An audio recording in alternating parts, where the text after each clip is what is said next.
Form 10-Q. Starbucks assumes no obligation to update any of these forward-looking statements or information.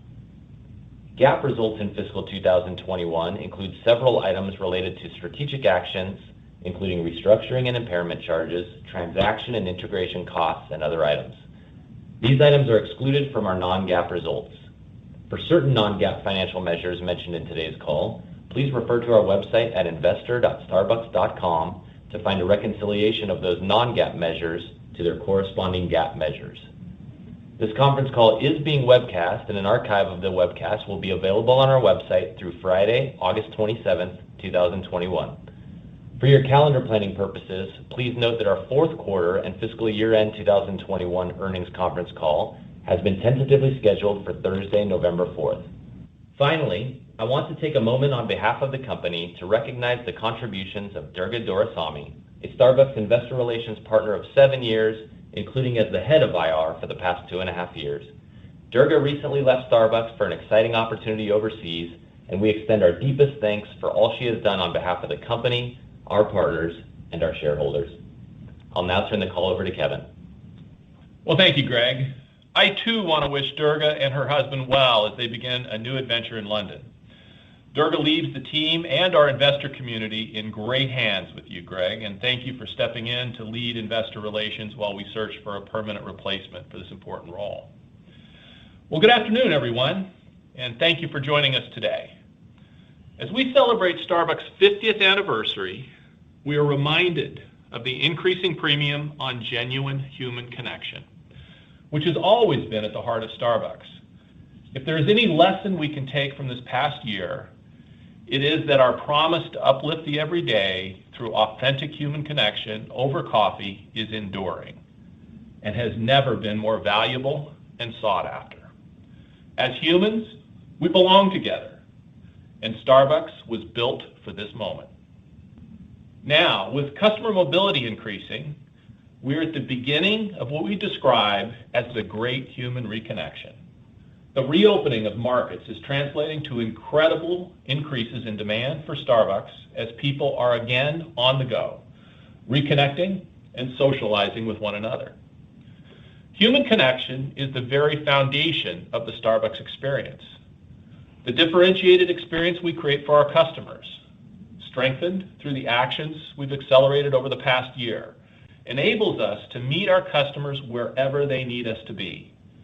That experience is core to who we are at Starbucks, and it drove significant momentum through Q3. That experience is also a direct reflection of the 400,000 Green Apron partners who continue to make every moment right. It is our partners who deliver the elevated and uplifting experiences for each of the millions of customers we serve every day. Our partners make the difference. They are the heartbeat of Starbucks, and for that, I am incredibly proud. Now let me take you through Q3, which is highlighted by record-breaking results, fueled by the continued strength of the Starbucks brand around the world. The impressive momentum Starbucks saw in Q2 accelerated through Q3, in which we delivered record revenue of $7.5 billion, up 78% year on year, and a record non-GAAP EPS of $1.01. Additionally, two-year comparable store sales improved sequentially, led by an incredible overall performance in the U.S., as well as significant net new store growth in China, where we reached over 5,100 stores during the quarter, and the double-digit growth and continued share gains that our channels business delivered in the at-home market. Our performance globally reflects the strength of our diverse portfolio and the benefits of scale, as we once again exceeded our expectations for the quarter, despite inflationary pressures and ongoing pandemic-related restrictions in certain global markets. Our focus, combined with our unwavering commitment to innovating and elevating the Starbucks experience as our key differentiator, has proven successful time and time again. All of this gives us confidence to raise guidance for the balance of the year and further positions the company for solid long-term growth. In the U.S., our momentum accelerated in Q3, posting year-on-year revenue growth of 90% and two-year revenue growth of 16%. Comparable same-store sales grew 83%, and importantly, two-year comp grew 10%. This is at the high end of our long-term annual comp growth target of 4 to 5%. We posted these results even with mobility restrictions still impacting some U.S. geographies, with industry-wide pressure in pockets of the supply chain, and with our in-store cafe seating not yet fully reopened. Not only have we posted incredible results as we emerge from the pandemic, our internal research also confirms Starbucks has gained meaningful market share in the U.S. And the momentum we have created is sustainable. In fact, Starbucks' competitive share is the highest this year that has ever been in the away-from-home coffee and tea category. Simply put, our Green Apron partners are delivering an experience that customers are craving. And the growing opportunity to serve our customers with the unmatched experience Starbucks offers gives us resounding confidence in the strength of the brand and the growth potential ahead. One powerful example of innovation that is fueling our momentum is our beverage portfolio, which, when coupled with our unparalleled ability for customizing handcrafted beverages, separates Starbucks from the competition. The investments we have made over the past few years, innovating and expanding our coffee-forward cold beverage platform, continue to boost sales and draw new customers to Starbucks. We continue to see strong demand for Starbucks Cold Brew, Nitro Cold Brew, and Starbucks Refresher beverages, while iced shaken espresso alone contributed more than a third of the iced espresso growth in the quarter. The cold category represented 74% of beverage sales in Q3, growing 10 percentage points over the past 2 years. With the wide range of beverage options, both cold and hot, our customers love personalizing their drinks. Over the last 2 years, we've seen a meaningful increase in customizations, such as adding cold foam or a shot of espresso. Additionally, alternative dairy offerings represent nearly 25% of milk-related beverage sales, up from prior year. These innovative offerings in cold and alternative dairy are particularly attractive to Millennial and Gen Z customers and are aligned with our focus on the well-being of people and the planet. With premium customization of beverages, coupled with operational improvements, the growth of both hot and cold beverages in stores is enabling margin expansion, despite some continued inflationary pressures, which Rachel will discuss in more detail. In addition to beverage platform innovation, extending the in-store experience with digital customer relationships continues to extend our reach, deepen engagement, and enhance the customer experience, further differentiating Starbucks and offering customers ever-increasing choice as to how they engage with the brand. We again added over 1 million new active Starbucks Rewards members in the quarter, with over 24 million active members now representing 51% of all spend in our U.S. stores, and up 8 percentage points over pre-pandemic levels. Our ability to engage has never been higher. More and more of these customers are embracing experiences that effortlessly fit their lifestyle, with drive-thru representing 47% of transactions and mobile ordering for in-store pickup, delivery, or curbside at 26% of transactions. We are leveraging all channels to better serve our customers. While it is very clear that our rewards program has accelerated our recovery in a meaningful way, where Q3 really stands out and what adds to our confidence is the acceleration we saw in our non-rewards customers. While reward spend grew at a rapid mid-teens rate quarter over quarter, for the first time in 11 quarters, non-reward spend growth outpaced SR spend. This is further evidence of the great human reconnection. The rapid re-engagement of non-rewards customers not only propelled our record results, but also underscores the strength of the brand and the growth potential ahead. And finally, we continue to make meaningful progress to reposition our U.S. store portfolio through trade area transformation, which is now nearly 80% complete. In the past 12 months, we have opened 554 new stores combined with in-store seating and drive-through service. This portfolio repositioning and new store formats have increased drive-through store performance to 75% of our total U.S. sales, a number that continues to rise as we increase efficiency. The improvements and additions we are making to our portfolio today will provide benefits for years to come.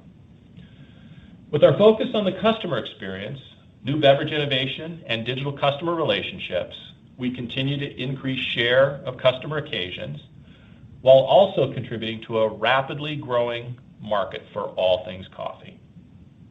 Moving on to China, where we posted a very positive result with year-on-year revenue growth of 45%.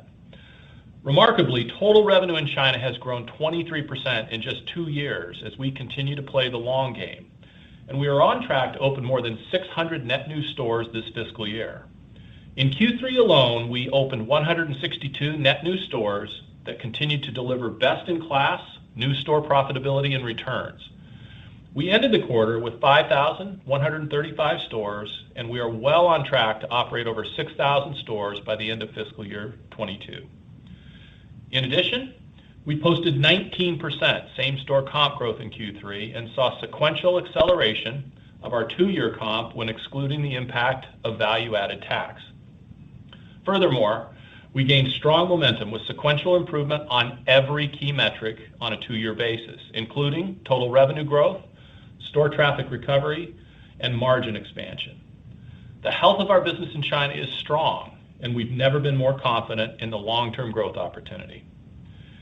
In addition to significant new store growth and sequential acceleration of 2-year comps in China, we are expanding digital customer relationships and engagement by creating new occasions and experiences that make mobile ordering even more convenient and personalized. This has resonated strongly with our customers in China, propelling mobile ordering to 34% of sales, significantly higher than the 23% in the prior year, and more than double pre-COVID levels. Starbucks Rewards continues to aggressively expand our digital ecosystem across major platforms, driving 90-day active members to an all-time high of 17 million, a 4% increase over previous quarter and a 71% increase versus prior year. Gold members, a very important cohort, are engaging Starbucks at pre-pandemic levels. Our performance in China is a testimony to the unparalleled strength of the Starbucks brand and our enduring relationship with our Chinese customers.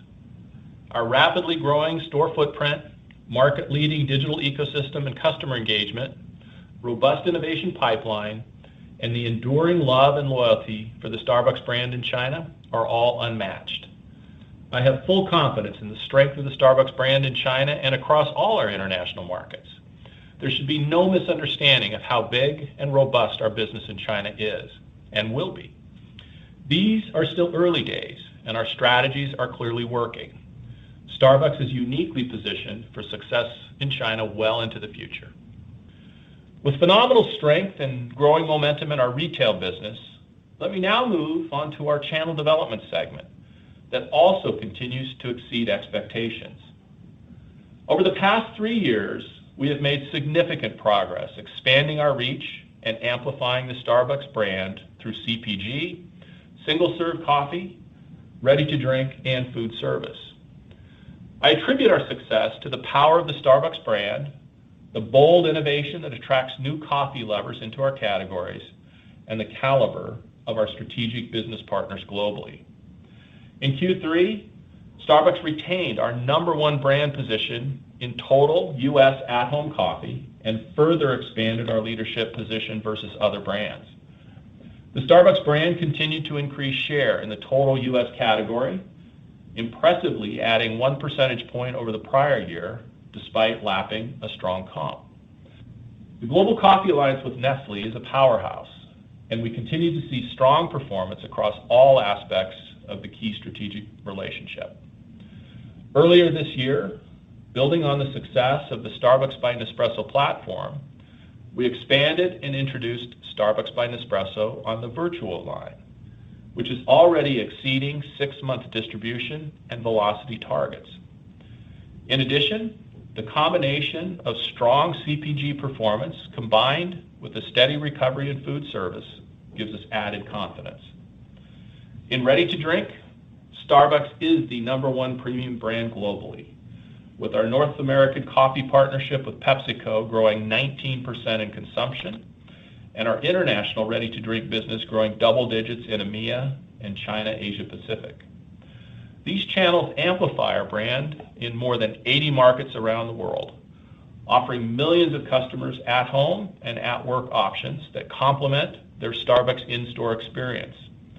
And just yesterday, we announced plans to reach new markets and grow our Starbucks ready-to-drink portfolio with Nestle, who will now serve markets across Southeast Asia and Latin America.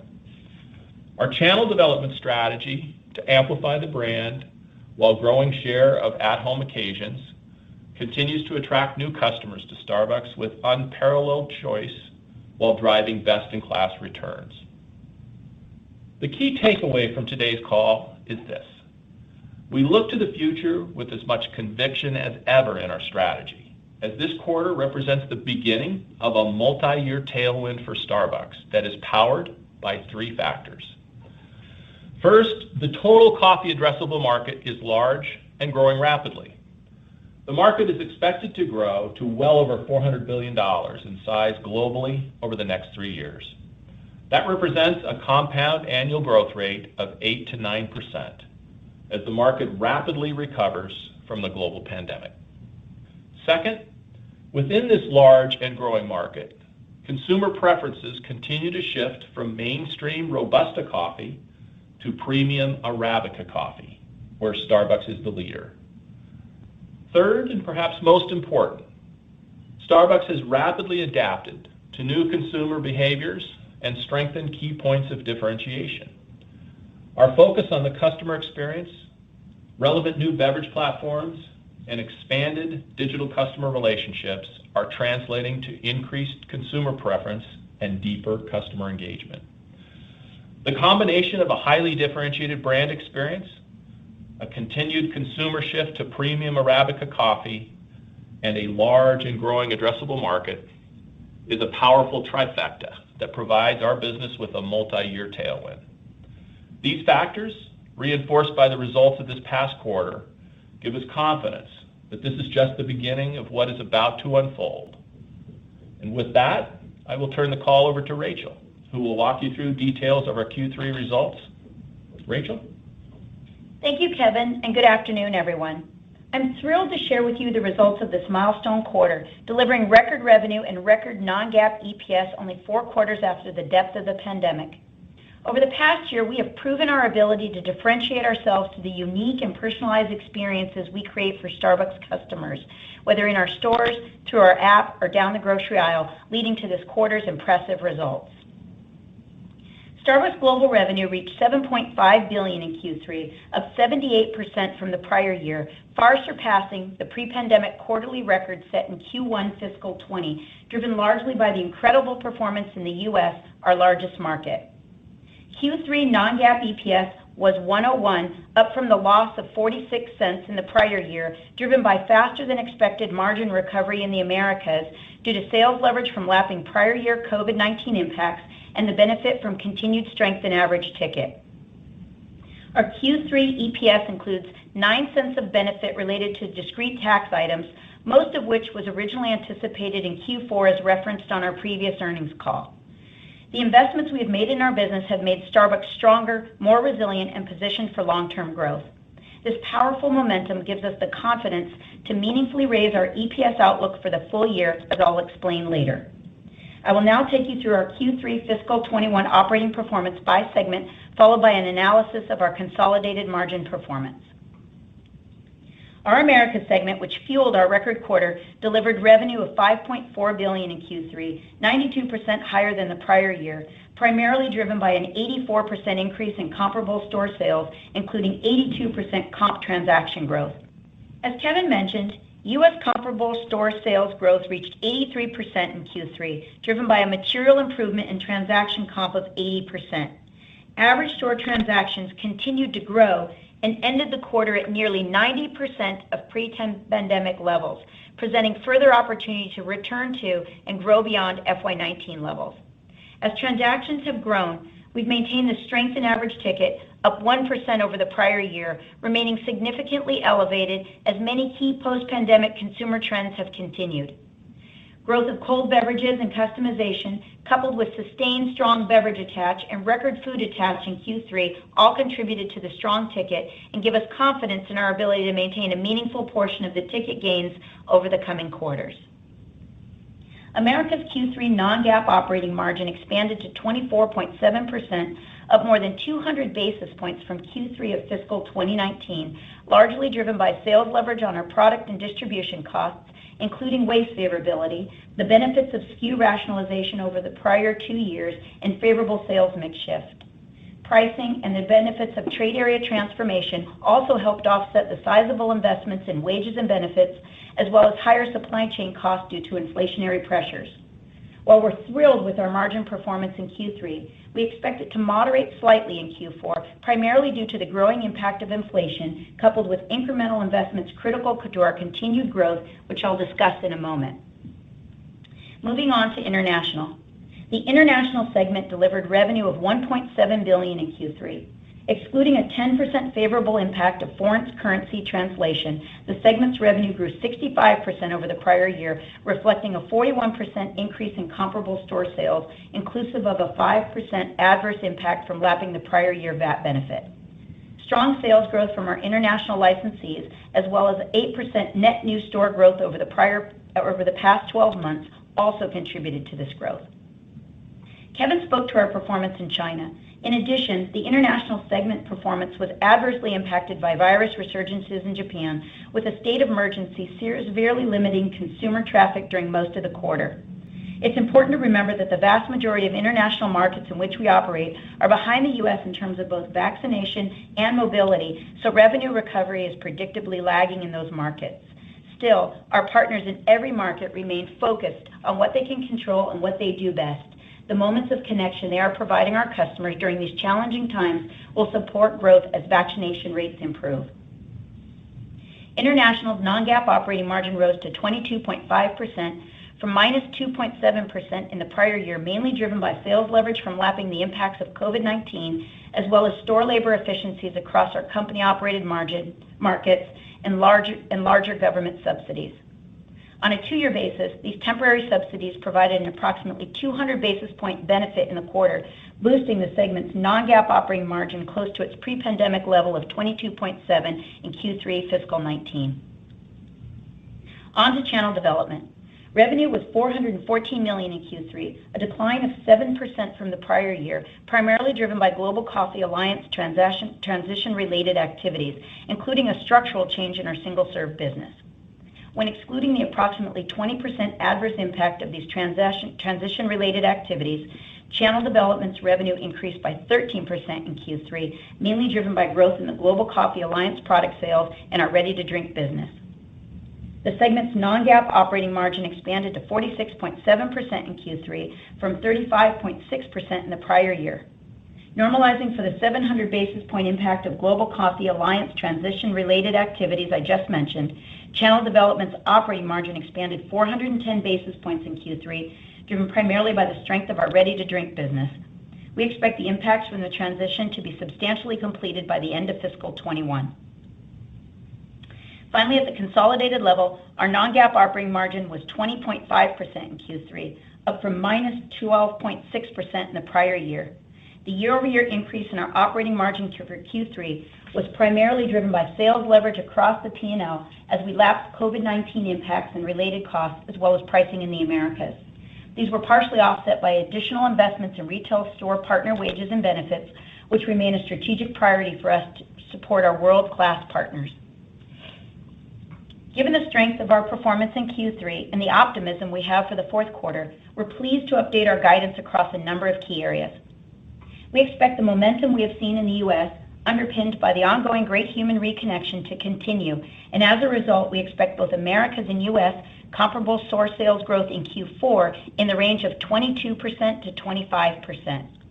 This corresponds to a two-year comp range for Q4 of 11% to 13%, reflecting further sequential improvement from an already strong level of 9% in the Americas in Q3. As a reminder, the two-year comps we are monitoring are calculated on a multiplicative basis instead of an additive basis as described in today's earnings release. For the international segment, where sporadic virus resurgences continue to impair consumer mobility in some markets, we now expect comparable store sales to grow mid to high single digits in Q4. For China, we expect comparable store sales to be roughly flat in Q4. Similar to the Americas, these ranges for both international and China translate to a meaningful sequential improvement in two-year comp from Q3 to Q4, despite the challenging market dynamics expected to linger in Q4. Based on the outlook for the segments, we now expect Q4 consolidated comp growth in the range of 18 to 21%. On a two-year basis, this equates to a range of 7% to 10%, a considerable sequential increase from the Q3 two-year comp of 4%.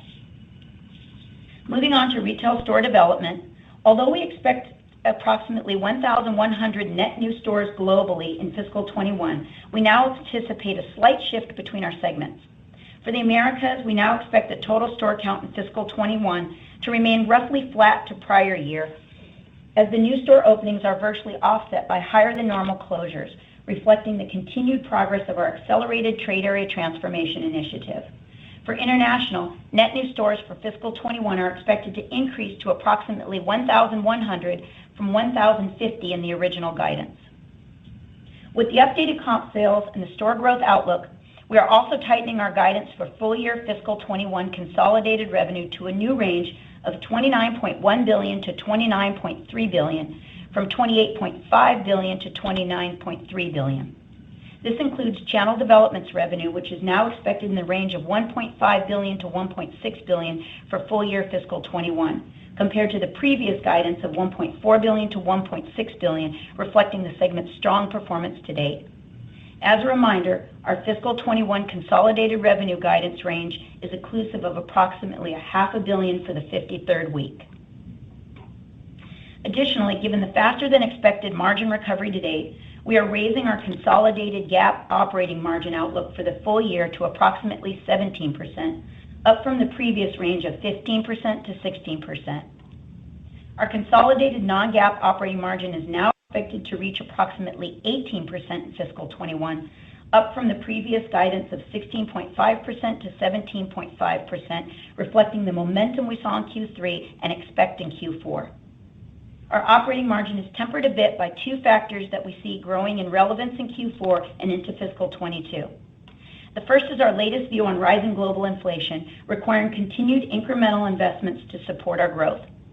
The second is our strong commitment to increasing wages of our store partners, making deliberate investments towards an hourly wage floor of $15 in the U.S., in line with the announcement we made in November of last year.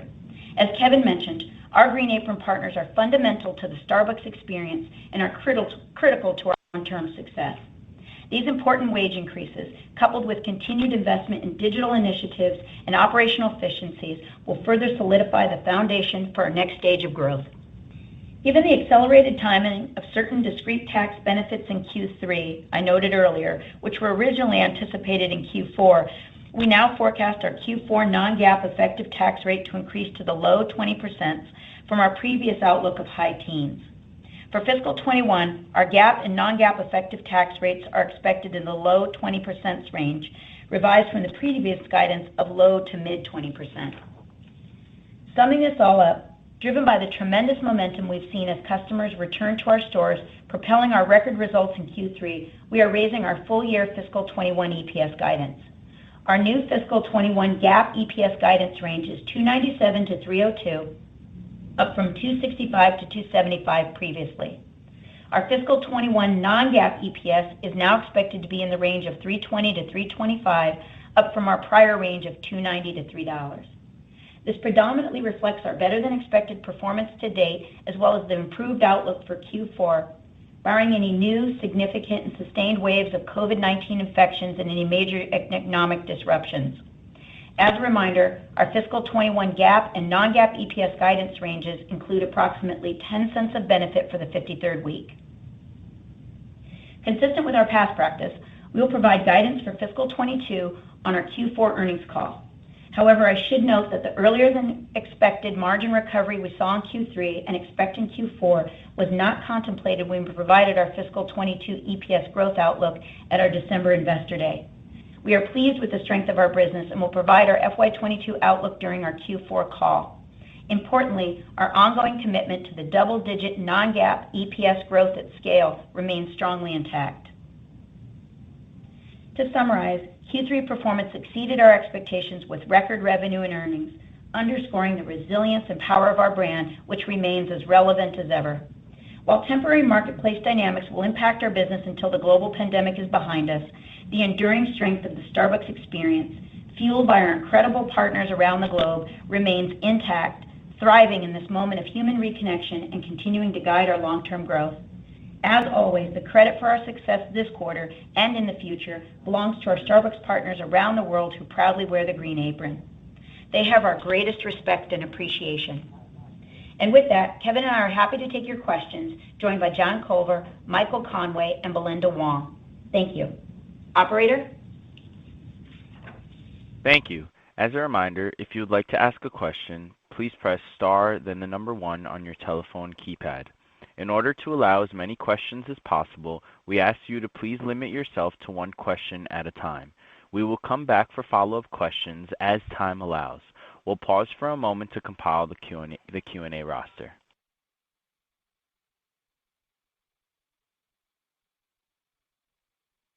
Your first question comes from the line of Jeffrey Bernstein with Barclays. Please proceed with your question. Great. Thank you very much. Question specifically on the China market. Kevin, I know you mentioned you've never been more confident. With that said, I think everyone would agree it's a very volatile market, whether you think about it politically or consumer-wise. Obviously, competition's intense, and we know it is your highest growth market for Starbucks and clearly 100% company operated, so a major market for you. With that said, the third quarter comp shortfall and seemingly significant reduction in the fiscal 21 guidance. I'm just wondering whether you're concerned at all about that. It sounds like from your commentary, not so much. I'm just wondering maybe you can give some color, or Belinda perhaps, in terms of what you attribute the slowdown, what you expect to continue, whether maybe China's seeing a virus uptick, or whether, I know some people are fearful that there's consumer pushback on certain U.S. brands. Just trying to get a sense for what's changed of late in the China market, and yet still confidence quite high longer term. Thank you. Yeah, Jeffrey, thanks for the question. Let me share some thoughts, and then I'll hand it over to Belinda to comment a bit further. You know, Jeffrey, we've been in China now for over 20 years. And, every step of the way, we have built Starbucks in China for China. And the brand resonates with our customers in China. I think that's number one. Number two, we are in a market building mode right now where, most of our growth comes from the new stores that we open. And the fact that the new stores that we have been opening are performing at some of the highest AUV levels of prior generations gives us confidence that we are continuing to expand our reach and presence in China.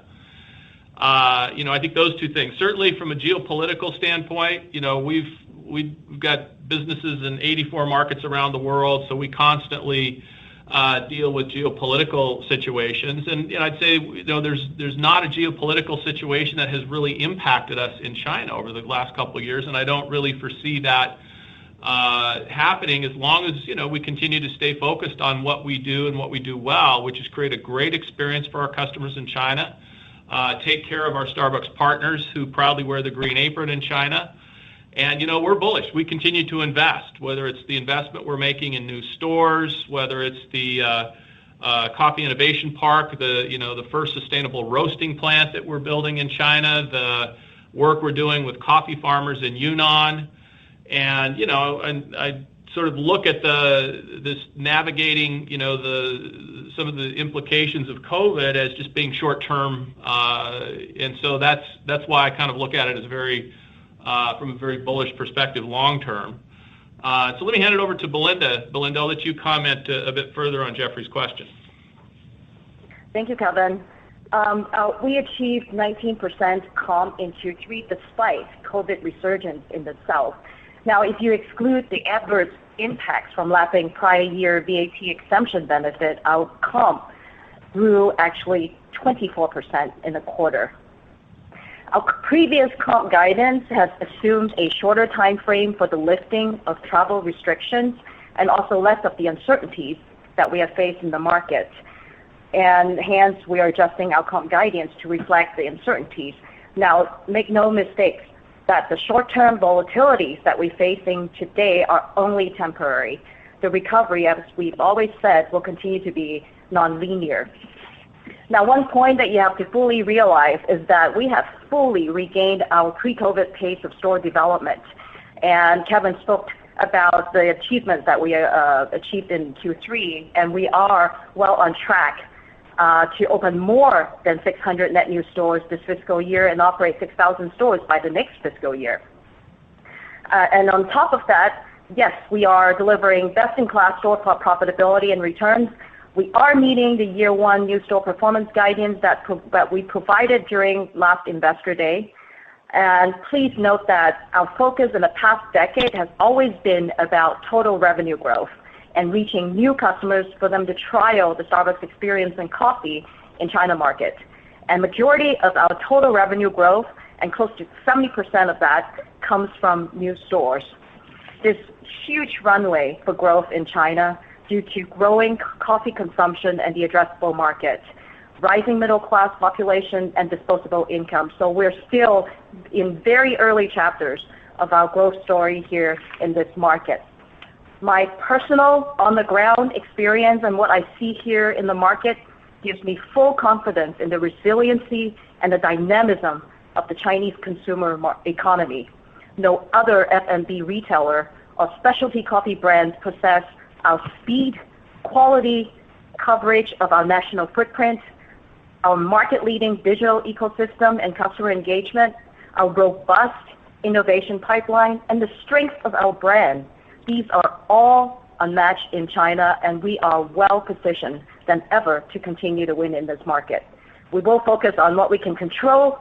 Our strategies are clearly working. So we are playing the long game here and ready and excited to capture the additional growth opportunities once the international travel restrictions are lifted and the pandemic is behind us. Thank you. Thank you, Belinda. I think Rachel had one other comment to add, Jeffrey, to your question. Yeah, thank you, Jeffrey. I just wanted to reiterate two quick points, one of which is our double-digit EPS growth at scale that we've committed to, as you know, is one of the key building blocks to that is our unit growth, as well as our comp growth. And so that unit growth in China continues to be important not only for this year, but for our long-term equation. The other thing that I would point out is the guidance that we gave for Q4 on comp for international and China. It implies a sequential improvement on a 2-year basis from Q3 to Q4. So I think it's important to show that we're continuing to be optimistic and showing continued momentum in the business for the remainder of this fiscal year. Your next question comes from the line of David Tarantino with Baird. Please proceed with your question. Hi, good afternoon. I wanted to ask about margins, and I think at the Analyst Day back in December, you laid out an outlook for long-term operating margins in the 18 to 19% range, and now this quarter that you just reported very comfortably above that. So I wanted to ask Rachel if you had an updated view on what the right profile for the business should be as we think about looking forward, and how you sort of factor in some of the investments that you talked about earlier. Sure. The way I think about it is let me put it into a little bit of context. Is in Q3 our margin was incredible. I mean, we from a standpoint of both across all of our markets, we saw margin expansion versus prior year and even against FY19. And a big driver of that was our sales leverage, as well as comping over COVID impacts, broadly, pricing. But it did help to offset some accelerated investments we'd made in wage, as well as inflationary pressures. When we think about Q4, we would expect, as we guided our margin to increase from 16.5% to 17.5%, going to 18% for the balance of the year. So this shows our optimism and the continued momentum in the business. But what I caution is there's a slightly lower relative to the performance we saw in Q3, based on increasing costs that we see related to inflation, as well as the continued investments that we need to make in our business. Those investments were critical to our recovery, but they're more important even foundationally for our growth. And so as we think about FY22, we're not going to provide guidance for FY22 today. That will be on our Q4 call to give us time to complete our annual operating plan, which we're in the process of right now. But if you think about that, some of what we guided at Investor Day from that growth in FY22 has been pulled forward into FY21. But I want to be clear that we remain committed to double-digit EPS, non-GAAP EPS growth. So we're committed to that. When you think about that margin that we laid out at Investor Day, that 18 to 19%, that was up from 17 to 18% that we had guided previously. That accounted for the benefit that we're seeing from the investments we're making. So it just again reiterates the importance of those investments. And so when we think about that guidance at Investor Day, what it allows us to do is modestly expand margin while continuing to invest. And again, we'll provide further guidance on FY22 at our Q4 call, but that's how I'd put it into perspective. Your next question comes from the line of John Ivankoe with JP Morgan. Please proceed with your question. Hi, thank you. It's actually an average ticket question, both for the U.S. and for China. I think it probably would have been a rational expectation to think, lapping a 27% ticket from the third quarter of 20 would have basically been impossible, and yet you were able to do that, for all the reasons that you pointed out. Yet I would have thought, as people came back in the morning and migrated more towards single order transactions, just by definition, that would have fallen. So could you kind of give some more, color around maintaining that average ticket? I think there was a comment made in the prepared remarks about about maintaining a significant portion of that pricing, but whether in fact it can be 100% of the ticket lift that you got over the past 5 quarters or so. And secondly, China was the inverse of that. Even if I adjust for the VAT benefit from the previous year, the ticket was actually down in China, which isn't very common, especially in an inflationary environment. If you could talk about the China ticket as well, and for both businesses, just your attitude on overall menu pricing, given what is your inflationary cost pressure. That's something that consumer may expect, as well as higher pricing, whether that's something that may accelerate as well on the menu for both businesses. Thanks. John, thanks for your question. We'll have John Culver take the U.S. and then Belinda can take China, and Rachel, you can add any additional. So John? So John, appreciate the question, and it's a great question. Let me give you a little context. We continue to see strong sales recovery in the rural and suburban areas of the business, and in particular drive-through, where drive-throughs are most common. That is helping us to drive larger orders and a higher ticket. We saw a record ticket in the quarter from an overall U.S. perspective. Now we're also, at the same time, as the customers become more mobile and start coming back into the central business district and the urban core, we did achieve a positive comp for the first time in that trade area since Q1 of FY20, which gives us even more optimism for the future recovery of the business. Now, as that recovers in the central business district and urban core, what we do expect is that the customers will begin frequenting those stores in those areas. And as part of that, transactions will increase, but ticket will moderately decrease, and it will balance itself out over time. We see great opportunity to continue to drive transactions in our stores.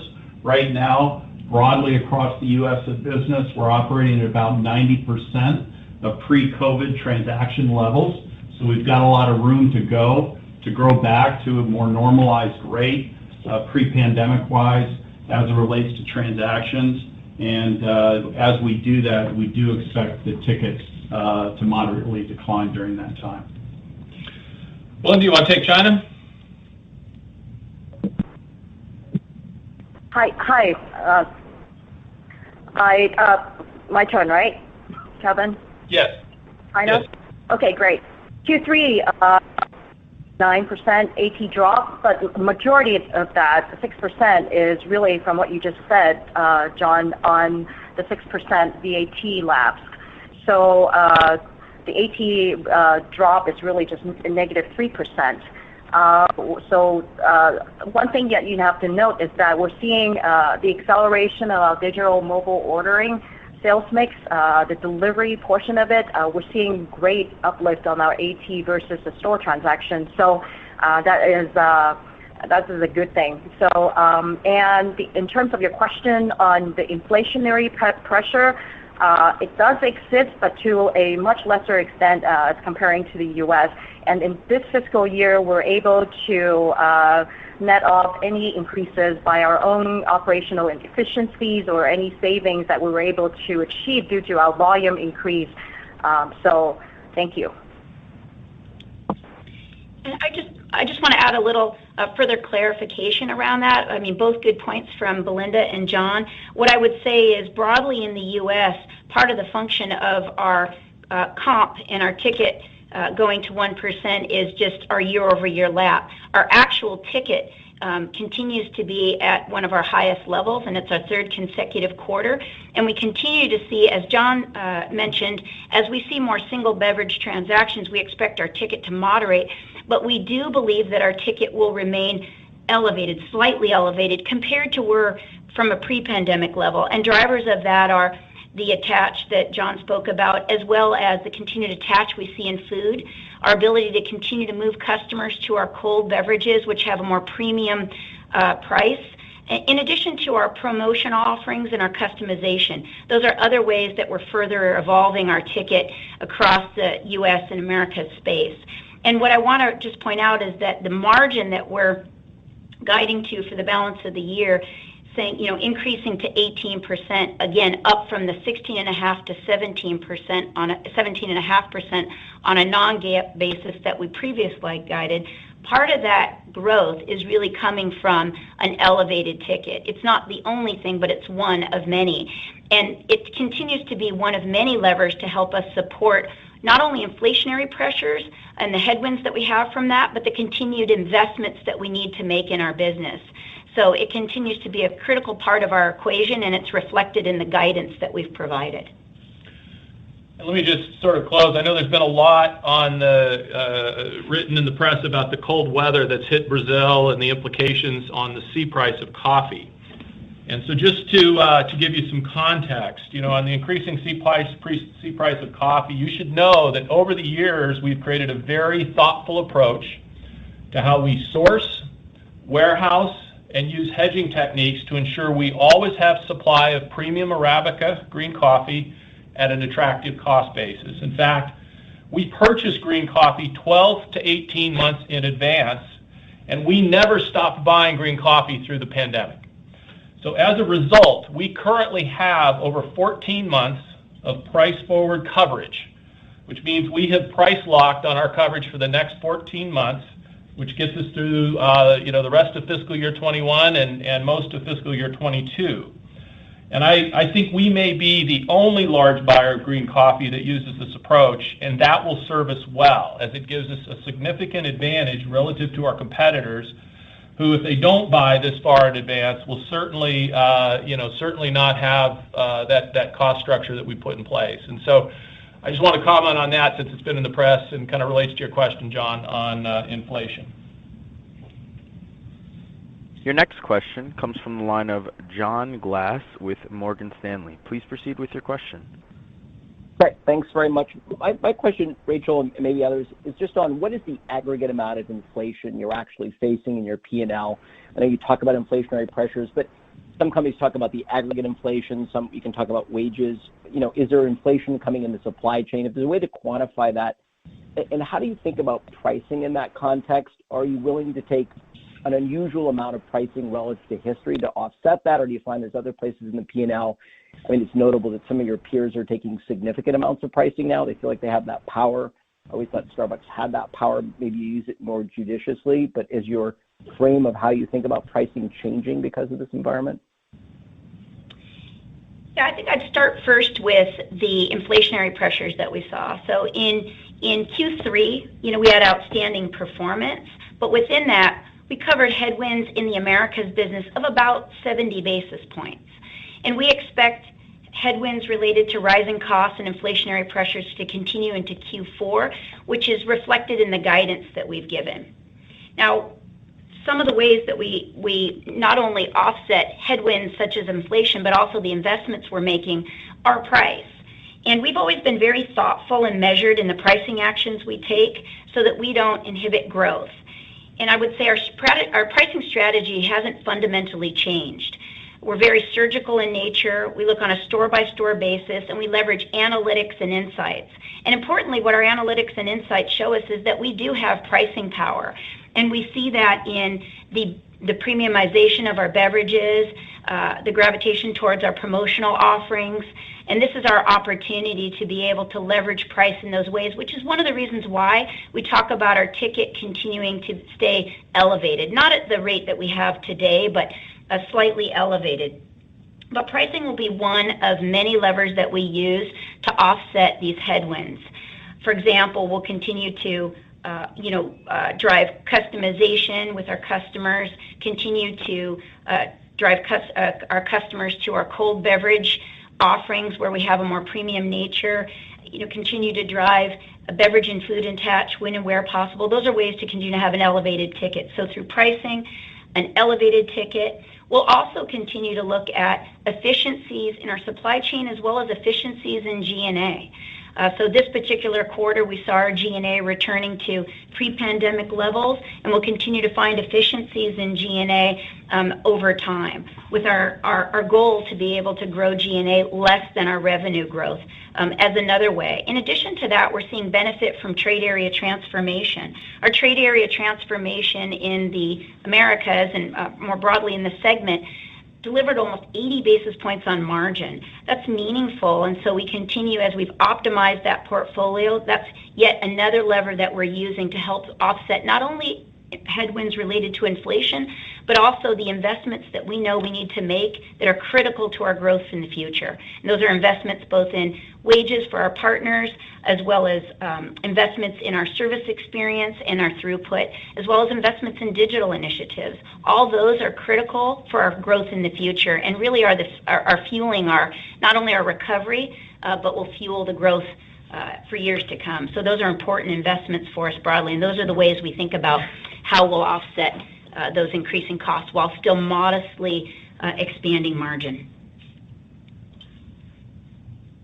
Your next question comes from line of Sharon Zackfia with William Blair. Please proceed with your question. Hi, good afternoon. Rachel, I appreciate you're not kind of redoing the Analyst Day guidance, but I did want to ask a question about development, because I think at the Analyst Day you had committed to kind of re-accelerating to 6 to 7% unit growth in fiscal 22. I wondered if that still held and what the pushes and pulls are there, particularly given the labor environment. We continue to see unit growth as a meaningful driver of our double-digit non-GAAP EPS growth. So we'll remain committed to expanding stores both in our international markets, in our company-owned markets, so our licensed and company-owned. So that'll be a continued driver of our growth, even with the pressures that we're seeing in labor. And to date, we've, as Belinda mentioned, we're on track to open more than 600 stores in China. We've opened close to 500 stores in the Americas segment, and broadly, we're going to open a net 1,100 net new stores this fiscal year. So still continuing to have meaningful growth in our stores, not only this year, but into next year. Now, the details of what that growth will look like, again, will have to come in Q4 when we provide, in our Q4 earnings update, when we provide more detailed guidance on FY22. But you can expect our unit growth continuing to be not only a driver of our earnings, but also as a critical part of our growth in the future. Yeah, and Sharon, this is Kevin. I'll just remind you, I commented in my remarks that we're 80% through the Americas trade area transformation, which as we get into fiscal year 22, that puts us back on the front foot for net new store growth in North America, and certainly Belinda and her team in China have already gotten there. So that's going to be very helpful as we go into FY22. Your next question comes from line of Chris Carroll with RBC Capital Markets. Please proceed with your question. Hi, good afternoon. Thanks for the question. So Kevin, I wanted to follow up on your comments around non-reward spend outpacing reward spend. I think you noted for the first time in 11 quarters. Do you expect that to persist in the near term, or would you expect that relationship to shift back to where you had seen recently as mobility and routines further normalize? And then on the elevated non-reward spend, are you also seeing increasing conversion of those non-rewards guests to rewards members? Thanks. Yeah, thanks, Chris. I mean, that's the key point. You look at the fact that we've grown our active 90-day active Starbucks Rewards members significantly to over 24 million.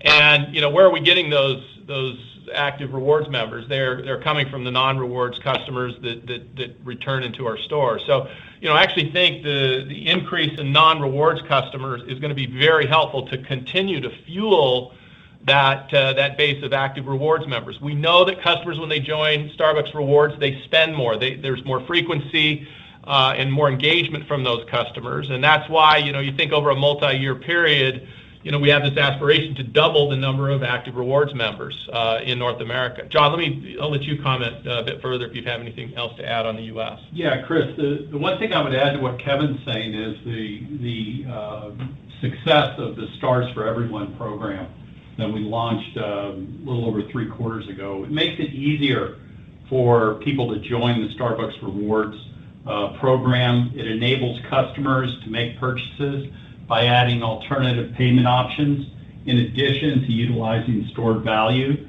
And really what we're seeing there is that it's helped to drive the 49% increase that we're seeing year over year in membership across broadly the Starbucks Reward program. To put that into context, we have added nearly 5 million 90-day active members since the beginning of this fiscal year. And what this has done is driven a meaningful increase in the conversion rate for those who join the Starbucks Rewards program. And really, while we're not seeing a material shift from customers leaving the stored value program to alternate payment methods, the vast majority of the customers who use these alternative payment methods are new or re-engaged members that we're attracting back into the program. So, going forward, we're going to continue to double down on both our rewards members as well as our non-rewards members. We see that this is being highly accretive to driving frequency as well as spend, and we see this as being one of the biggest opportunities we have for the long-term program growth in attracting those occasional customers into our stores. If I could add just one thing to that, what I would add is that what we see is we've raised our Q4 guidance for, if you look at the guidance we've given for Americas and U.S. in Q4, it implies that we're going to improve on a 2-year basis on our comp from Q3 into Q4. And as I mentioned in my prepared remarks, that's implying about an 11% to a 13% 2-year comp growth, which is above the 9% we saw in Americas this quarter on a 2-year basis and above the 10% we saw in U.S. The driver of that is really the fact that in this quarter we saw our customer counts, overall customer counts, in line with pre-pandemic levels, FY19, but where we have opportunity is frequency. And so that frequency is really what helps support our optimism and aligns with the guidance that we've provided in Q4.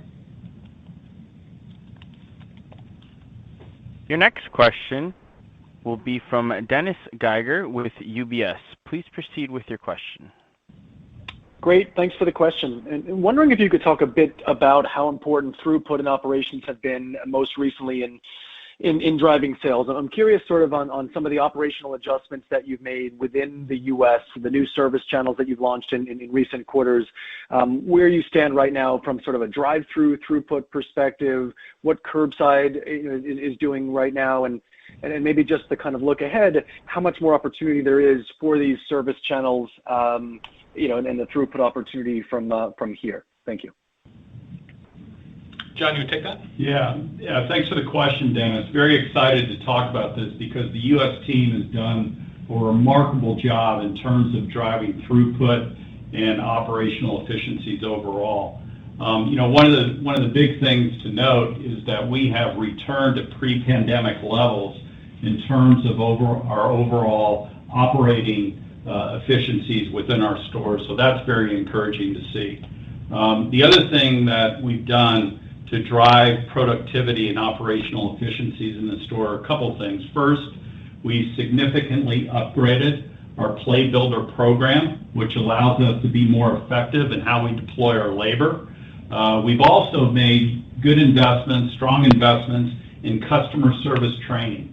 And if you look at it over the last 18 months or so since COVID has hit, about 70%, roughly 70% of our partners have been hired in these last 18 months. And they've been operating in this COVID-restricted environment.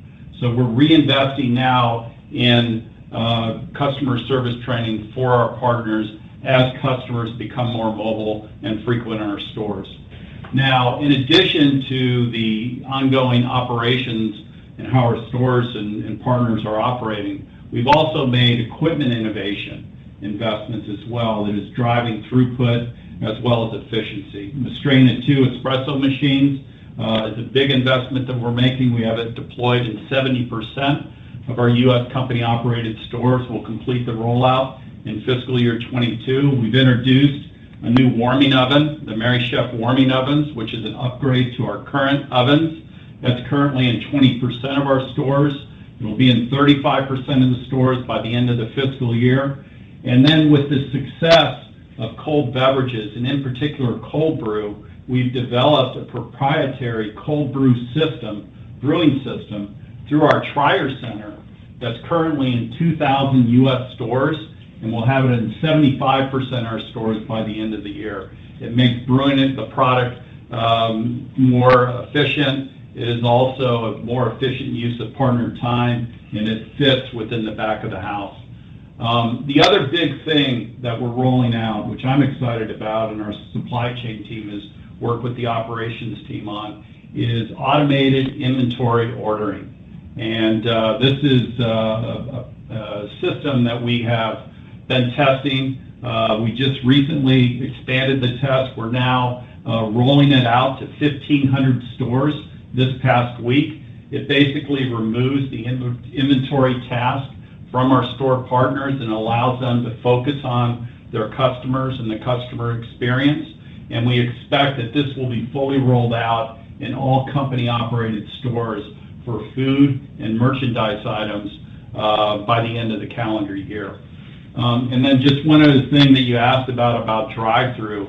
We're doing a lot of work on drive-through and revolutionizing the drive-through experience. So really focusing on decreasing the out-the-window times for the drive-through experience. We've introduced new equipment and technology with handheld order points to target to improve the speed of service. We've also introduced tech improvements to make the orders more easily managed through consolidation and handoff. And we're going through and renovating about 150 constrained drive-through stores to design a new engine, removing pastry cases or repositioning it, and really dedicating a POS system to that drive-through location. And then we're not stopping there. We're continuing to innovate about what is the next evolution of the drive-through store for our customers. So a lot of great work by the teams broadly across operations, store development, supply chain, and the technology team. So hats off to all of them. The last question comes from David Palmer with Evercore ISI. Please proceed with your question. Thanks. Just a follow-up to John Culver's earlier comment. He mentioned the urban areas getting going potentially with the dynamics around traffic and check. And I'm wondering, as you think about going back to school and people perhaps going back to work this fall, is that in any way tied to what Rachel's comment was about the 2-year trend, perhaps improving by 1 to 3 points as contemplated in the guidance? And then sort of relatedly, looking back at this last quarter, anytime you've done in the past the type of performance you've done in cold beverage and rewards user growth, I would expect a sequential acceleration. In March, you were doing 11% 2-year, and it was remarkably similar this quarter. Any insights about factors you saw that might have been headwinds that could help us think about how you're going to be doing after this quarter? Thanks. Rachel, you want to take the question on the trend that David asked? Sure. David, just to clarify, we delivered a 10% 2-year comp in the U.S. business, our largest market this quarter. We're incredibly proud of that performance. And even with that, we're guiding now to our 2-year comp from Q3 to Q4, showing sequential improvement. So we're showing that we're implying that we'll have improvement above the 10%. We've given a range of about 11% to 13% on a 2-year basis. So that certainly reflects the momentum we've seen in the business and the momentum we're expecting as we see more customers returning to the stores. As I mentioned, we had a very similar customer count, overall count in terms of this quarter versus pre-pandemic. But our opportunity really continues to be, we certainly have the ability to bring more customers in, but our opportunity is the frequency of those customers. We ended the quarter at about 90% of where we'd been from a transaction standpoint prior to the pandemic, so in FY19 levels, and that's really our opportunity, and we reflected that in the guidance we've given, but I'll give it to John to add some further commentary on that. Yeah, I think that we're very optimistic in terms of, number one, customers returning to our stores and our stores being ready with relevant innovation that resonates very strongly with our customers. And nowhere are we seeing that more than with cold beverages. As we shared, record 74% of beverage sales in Q3. That's 13 percentage points higher than what it was in the previous quarter. And it's important to note, and Rachel mentioned this, but I just want to emphasize, cold beverages are generally ticket and margin accretive. So how do we classify cold beverages? It's cold brew, it's nitro cold brew, it's ice shaken espressos, and it's refreshers. And then you couple those products with the ability to customize and personalize to the customer's desires. We've got a wide range of beverage options for customers that are both hot as well as cold. And we're seeing meaningful growth in the customization of our beverages and the modifiers that people are adding to their products, such as espresso shots, cold foam, alternate dairy, and really driving awareness of these personalized offerings. And our customers are resonating with that. So we're very encouraged by what we're seeing. We're very optimistic, but we realize also at the same time that we've got to earn our customers' trust, loyalty, and respect each and every day. And our partners are doing yeoman's work in terms of creating that great experience that customers have come to expect. So congratulations to them. That's right, and that's why I would add that the investments we continue to make are critical. They're critical for our growth, and they're critical for us to be able to continue to make it easier for our partners to serve our customers, as well as making it better for our partners overall. I will now turn the call over to Kevin Johnson for closing remarks. Well, I want to thank you all for joining us today. I think this quarter amplifies the fact that Starbucks is on the front foot and we are optimistic about the future. I think we're operating in a large and growing addressable market for coffee, and within that market is a shift to premium Arabica coffee.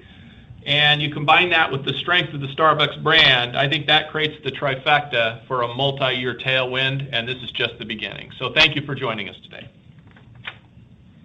This concludes Starbucks Coffee Company's third quarter fiscal year 2021 conference call. You may now